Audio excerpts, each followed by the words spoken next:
America के राष्ट्रपति हमारे प्रधानमंत्री जी को किलर कह रहे हैं। भारतीय जनता पार्टी को बताना चाहिए कि अमेरिका जैसा देश उनके प्रधानमंत्री को किलर क्यों कह रहा है।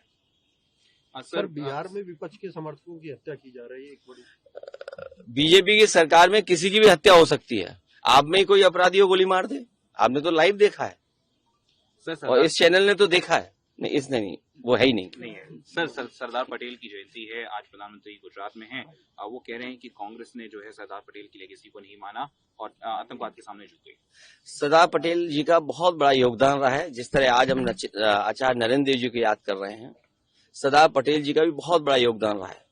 जहां देश को एकजुट किया, रियासतों को खत्म किया, देश हमारा कैसे मजबूत दिखाई दिया और लौह पुरुष किसान के लिए खड़े रहना, इसीलिए सरदार पटेल की उपाधि मिलना, उनके योगदान को हम कभी भुला नहीं सकते।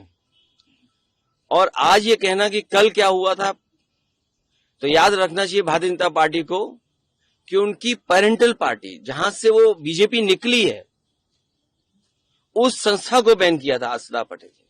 और आज जरूरत वही है कि कोई सरदार पटेल बने इस देश में और इस विचारधारा पर फिर बैन लगे। आरएसएस वर्कर्स ना, वो आप खुद जानते हैं। अच्छा सर, हम हर चीज के लिए तैयार हैं, लेकिन वोट को गड़बड़ नहीं होने देंगे। वोट को गड़बड़ नहीं होने देंगे। हम वोट बनवाएंगे और भारतीय जनता पार्टी कितना भी एडमिनिस्ट्रेशन लगा दे।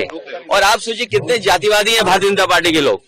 आज जब सरदार पटेल जी को याद कर रहे हैं, आचार्य नरेंद्र जी को याद कर रहे हैं, तो हमें सोचना चाहिए कि आचार्य नरेंद्र जी जातिवाद व्यवस्था के खिलाफ थे, कि जातीय का भेदभाव नहीं होना चाहिए। सरदार पटेल भी एकजुट कर करके इस देश को एकजुट बना रहे थे। उस समय भारतीय जनता पार्टी अगर सच्चे सरदार पटेल जी के रास्ते पे चले तो बताइए, बीएलओ ही इन्होंने किसी भी पीडीएस समाज के लोगों को नहीं बना रहे। ये एक्सपेरिमेंट कई बार बीजेपी करती है और बीजेपी के लोगों का इसी तरह का काम चलता है। इससे पहले तालेग्राम में, कन्नौज में एक एसओ को हटाने के लिए, माइनिंग के काम को करने के लिए बीजेपी के नेता ने, बीजेपी के लोगों ने एक जानवर को काट करके भगवान के मंदिर में फेंका था। जब सच्चाई खुली तो 18 लोग जेल गए, एनएसए लगा और उस समय समाजवादी पार्टी ने आंदोलन किया, उसकी वजह से वो 18 के 18 जेल गए।